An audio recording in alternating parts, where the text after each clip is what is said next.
Welcome everyone in lecture number 2 of graphs. In this lecture, we are going to discuss some special equations, special graph like 1 upon x, 1 upon variable, exponential graph, and some not continuous function. Okay, तो let's look at them. ये आपको समझना मतलब ये बहुत rarely काम में आएगा, but you should know how the graph look like when you have this kind of equation, when you have y equal to 1 upon x. Now this, understand this, if you substitute any value of x here, when you increase the value of x, it will keep on decreasing. See, if you have y x is equal to 1 by x is equal to 2, so y will be equal to 1 upon 2 less. If x is equal to 3, then y will be equal to 1 upon 3 lesser than 1 upon 2. Okay, and it goes on. Okay, now to increase, we have to keep the value of x in decimals. For example, if I have x is equal to 0.5, half. So y will be equal to what? 1 upon 0.5, which is nothing but 2. So this will be y equal to 2. Okay. So that's where the value of y will increase. Now, इस case में जो आपको graph दिखेगा, मैं आपको standard graph बताता हूँ. इसका स्टैंडर्ड ग्राफ ना इस टाइप से कुछ दिखता है. Okay. This is your x-axis and y-axis. X-axis, y-axis. अब ये ऐसा क्यों दिखता है, ध्यान से समझो उस बात को. And this is origin. Now, यहाँ पे कहीं आप 1 का वैल्यू ले सकते हो. This is 1, let's say. So, here, when x is equal to 1, y equal to 1. X is equal to 1, y equal to 1. ये तो आप सब मानोगे for this equation. X equal to 1, y equal to 1. ये तो आपको point मिल जाएगा. Now, before that, after that, this is the condition, because if you take value of x lesser than 1 going towards 0, then the value of y increase. The value of y will increase. See, if you take value of x in decimal, value of y will be more than 1. More than 1. If you take value of x more than 1, the value of y will be less than 1. Value of y will be less than 1. आ रहे समझ में? Value of y will be less than 1 if you take value of x more than 1. Similarly, if you take value of x between 0 to 1, then value of y will be more than 1. Okay? Yeah, and it keeps it keeps going like this. So it's not a straight line, huh? It is a straight line नहीं है, curve जैसा दिखेगा. Same आपको इसका same चीज यहाँ पे negative side में भी दिखेगी. Let's say this is -1.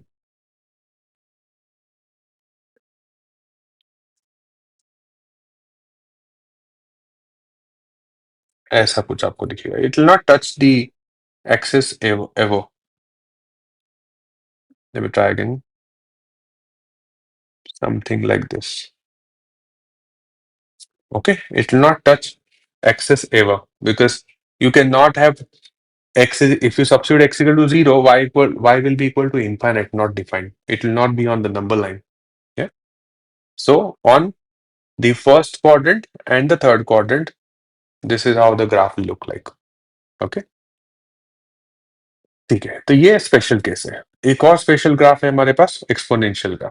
Exponential आपने सुना होगा, exponential growth in the business और इन द, हाँ, बिजनेस यूजुअली सुनने में आता है ना, exponential growth in economy, in business. या, सो that is nothing but, let's say you have a constant, it could be 2, it could be 3, and then you have variable like this. Now, ये जो graph है ना, यहाँ पे आपको this is, let's say y equal to, ये वाला example लेते हैं 2 raised to x.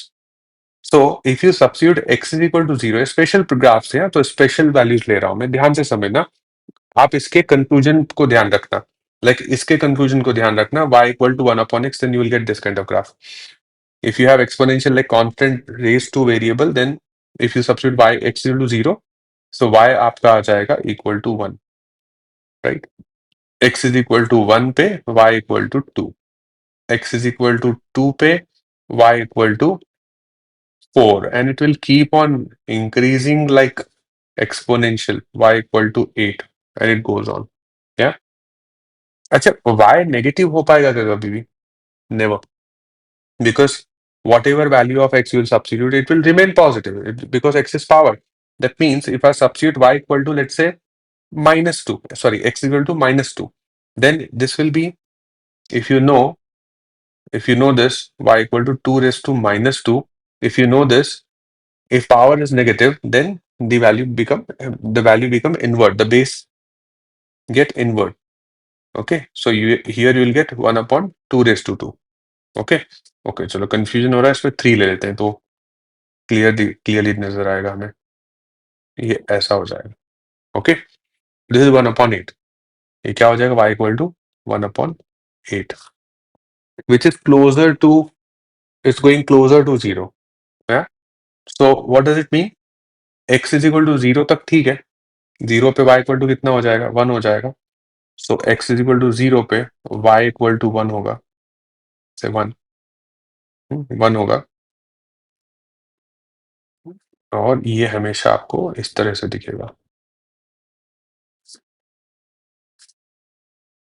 ऐसा ग्रो करता हुआ दिखेगा, exponential. Okay, so even if you take x is equal to negative, y will not become 0. Y will never become 0. Y पे आपको ये जो y axis है ना, y axis plus 0, this is y axis, this is x axis. So even if you take x negative this side, -1, -2, y will still be more than 0. It will not be 0. If you take a big value of x, या फिर x का बहुत बड़ा negative number लिया, जैसे -100, या सो y equal to कितना हो जाएगा? y इक्वल टू हो जाएगा 1/2 raised to 100, which is closer to 0. It's not equal to 0. So y access से टच भी नहीं होगा ये. ओके, ये होता है आपका एक्सपोनेंशियल. अब इसमें instead of two if you take let's say 4, तो क्या होगा? वो वैल्यू और फास्ट बढ़ेगा, मतलब ग्राफ आपका थोड़ा सिंक हो जाएगा towards towards the axis of, towards y axis, इस तरफ हो जाएगा वो ऐसा. Okay, so if you increase the base, this graph will go to closer to y-axis. If you decrease the base, y will go little away from y-axis. बस इतना ही ध्यान रखने के लिए इस ग्राफ में. देखो, मैं आपको उतना ही ग्राफ पढ़ाऊंगा जितना आपको आपके एग्जाम के लिए जरूरी है. Otherwise graph is a really big topic, but I'll teach you only which is required for the exam. Okay, तो आपको इतना ही ध्यान रखना है, और ज्यादा अपने को समझना नहीं है. समझ सकते हो, बट और ज्यादा डीप में जाना नहीं है. For the exam let's focus on crack scoring well instead of going in the depth of topic. Our objective should be scoring well. Okay, so this is when, एक एग्जांपल लेते हैं. Let's say y equal to, let's say this is y equal to 4 is to x. This could be y equal to um, lesser than 2, ऐसा लेते हैं 1.5 raised to x, something like this, ऐसा कुछ आप समझ सकते हो. Why I'm not taking 1 raised to x? Because 1 raised to x will remain in 1 itself, right? Whatever you substitute at the place of x, you will always have this. Correct?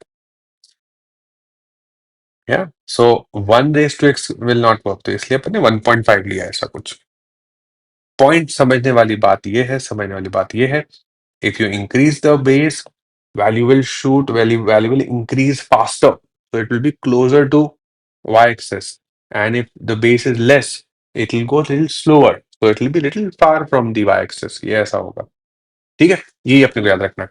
Okay, अब अगला point है आपका एक function which is not continue function.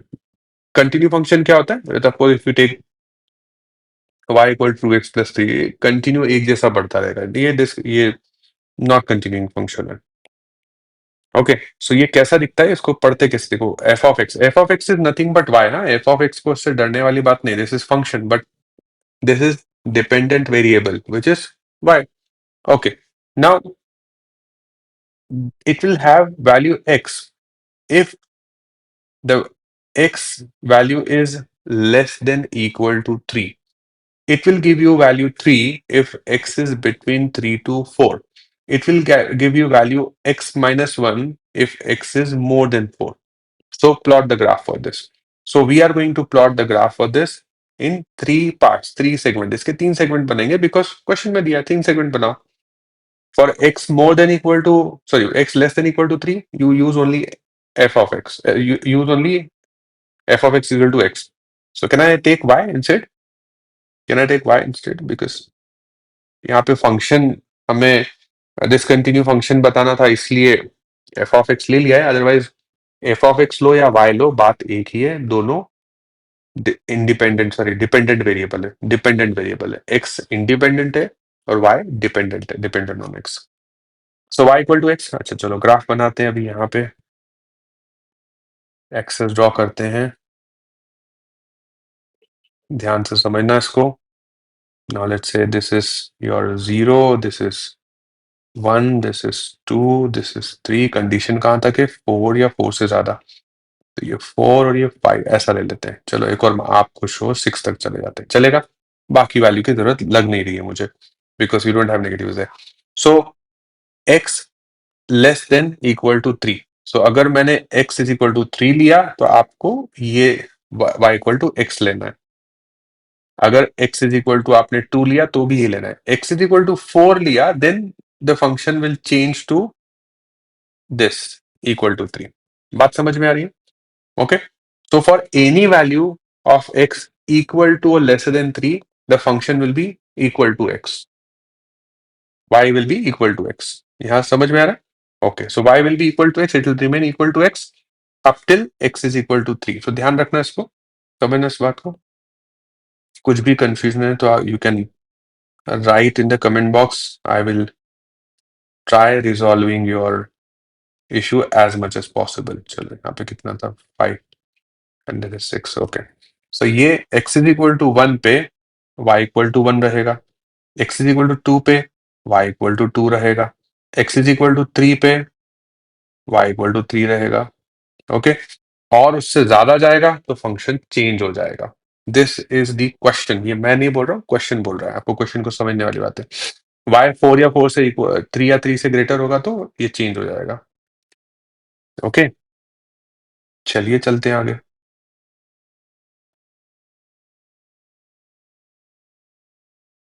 ओ,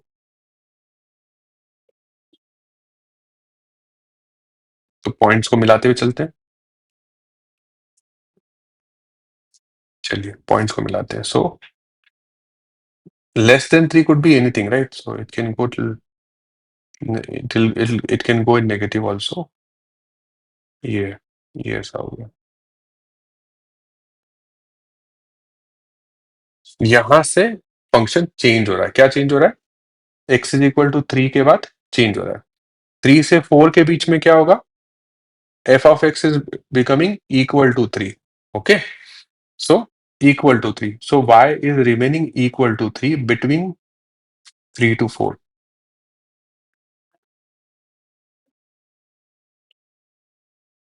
यहां इन दोनों के बीच में फंक्शन का वैल्यू क्या है?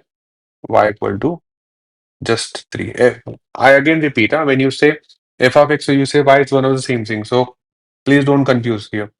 And 3 से जो नीचे जा रहा है, 3 से जो कम जा रहा है, यहाँ पे y कितना है? That is equal to x. अब जो 4 के ऊपर जा रहा है वहां पे क्या है? y equal to x minus 1. y equal to x minus 1. क्या? So now if I substitute, यहाँ इसको ड्रॉ करने के लिए इफ आई सब्स्टिट्यूट, इसके लिए इस पे ध्यान देना सिर्फ. y equal to x minus 1 के लिए. So if I substitute, can I substitute y equal to 2 for this in this equation? No, because question said this is applicable only when x is more than or equal to 4. So if I substitute x is equal to 4, I'll get y equal to I. Can I substitute x equal to 4? Yes. No, we cannot, because x has to be more than 4. अच्छा, more than 4 मतलब ऐसा नहीं कि 5 ही होना चाहिए. Question did not say consider only integer, so I can even consider 4.5. Okay, but for now मतलब ऐसा 4 एक I can also consider x is equal to 4.0001 ऐसा भी ले सकता हूँ मैं। इस केस में y कितना होगा, y विल बी 3.0001 ऐसा कुछ आ जाएगा, correct. Now x is equal to अगर मैंने 5 लिया तो y इक्वल टू कितना आ जाएगा, 4 आ जाएगा। x इज इक्वल टू 4 लिया तो y इक्वल टू कितना आ जाएगा, 3 आ जाएगा। ओके, सो ये दिस इज वन लेस, इतना ही ध्यान रखना है हमें। सो यहाँ पे हमें x इज इक्वल टू 4 पे y इक्वल टू हमें लिटिल मोर देन 4 है, equal to not 4 but little more than 4, because it is not integer तो हम लोग ऐसा नहीं लेंगे उसको। And then for x is equal to 5 will get y equal to 4, मतलब यहाँ पे आ जाएगा। Okay, and then it goes on, ये 6 पे आ जाएगा। Okay, and then here it will continue. सो ये है आपका ग्राफ, आए समझ में। So it this is what, not a continuous function. So in this case इस तरह से आप ड्रॉ करो, तो इसमें घबराने वाली कोई बात नहीं है, थोड़ा पेशेंस रखना, शांति रखना और अपना लॉजिक अप्लाई करना, बहुत कॉम्प्लिकेट ये है नहीं। So this is how it will look like. So you may get in the question in the exam that okay, which graph represent this function? Okay, now let's try one more. Pause the video. Try this by yourself first. चलो बाकी के लोग let's, if you have attempted, ये attempt करने के बाद ये solution देखने आने तो मजा नहीं आएगा, फिर मजा नहीं आएगा। Okay, try attempting this first and then look at the solution. If you have tried, चलो solve करते हैं साथ में, देखते हैं हमारा ग्राफ सेम है क्या।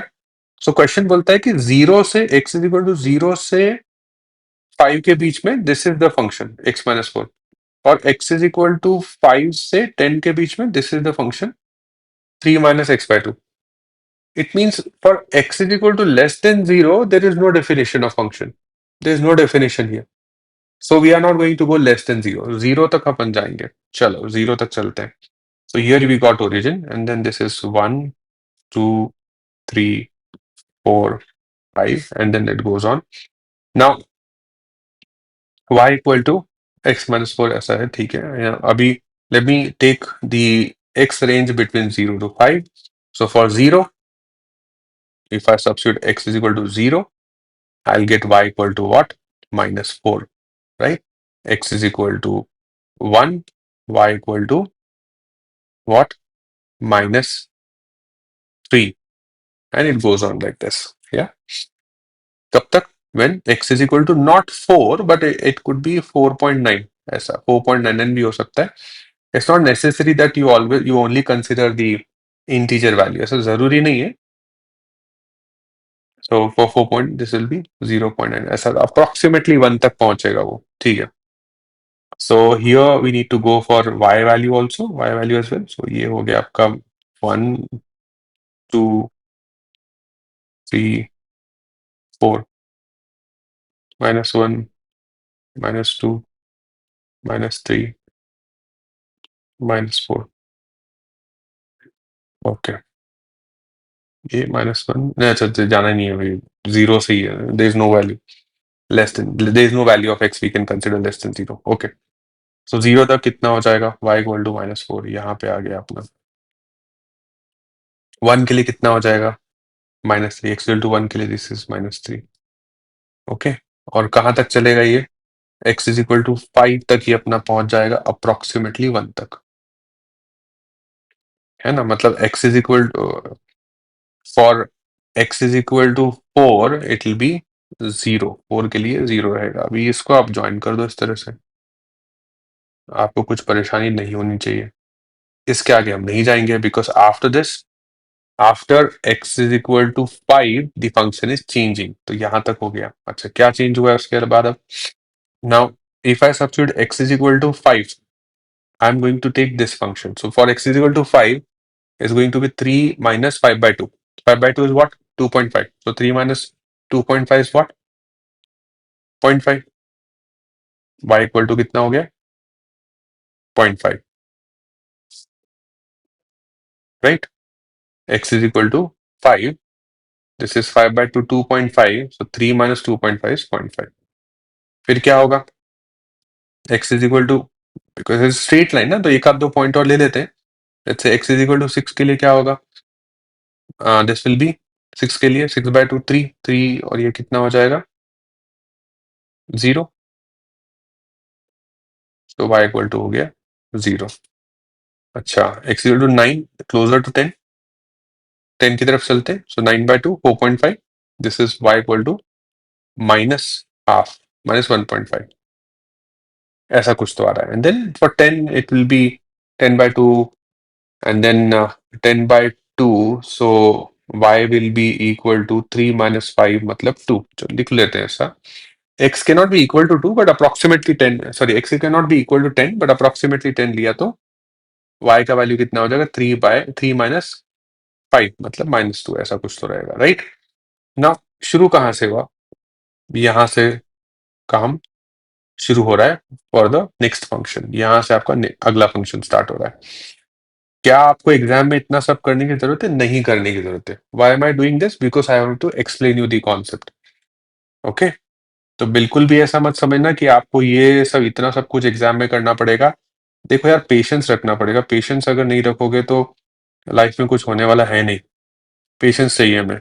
Okay, and specially when we are discussing the concept, basic concept हम लोग कर रहे हैं. हम लोग प्रैक्टिस क्वेश्चन से ऐसा कुछ एग्जाम क्वेश्चन अभी अपन ने नहीं किया. When I am going to teach you exam question, that time I will not go in this much of detail. मैं इतना स्लो नहीं जाऊंगा, इतना ज्ञान भी नहीं दूंगा जो अभी दे रहा हूँ. So have patience. Okay, so this is अब y equal to 0.5. Then for 6 it is 0, for 7 it is going to be something, but for 9 it's going to be minus 1.5. ऐसा कुछ 9 पे यहाँ पे आ जाएगा ऐसा. इसको इस तरह से अगर मैं पॉइंट करता हूँ, अच्छा यहाँ तक नहीं जा सकते, फिर से ड्रॉ करते हैं. We can not go more than 10, x to more than 10 तक नहीं जा सकते. 10 पे कितना हो रहा है वो -2 तक होगा, मतलब -2 तो यहाँ तक जा सकते हो, यहाँ तक जा सकते हो.